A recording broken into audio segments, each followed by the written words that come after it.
মানুষ ইন্ডিয়াতে নির্বাচনে গেল, আমার মতো 23 বছরের ফজলুর রহমানরা যুদ্ধে যুদ্ধে বাংকারে থেকে থেকে যুদ্ধ করলাম।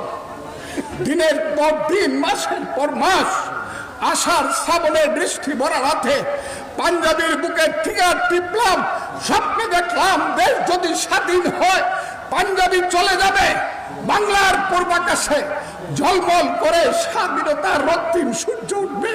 সেই দেশে, স্বাধীন দেশে বাঙালি আমরা বাস করতে পারবো।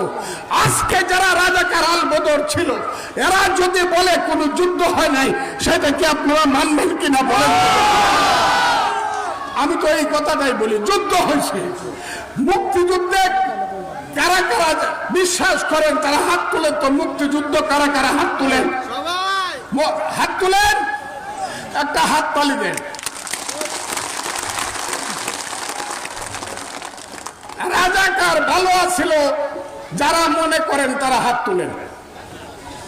রাজাকার ভালো আছিল, হাত তুলেন। ওই একটা হাত তো উঠে না।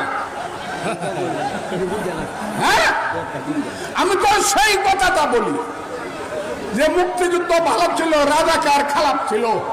1000 বছর ধরেই বাংলার মায়েরা, মুসলমান মায়েরা নামাজ পড়ে খোদার কাছে প্রার্থনা করেছে, হে খোদা আমাদেরকে মনে অমৃতের সন্তান দাও, যে সন্তান আমাদেরকে বিদেশের অত্যাচার থেকে, পরাধীনতা থেকে মুক্তি দেবে।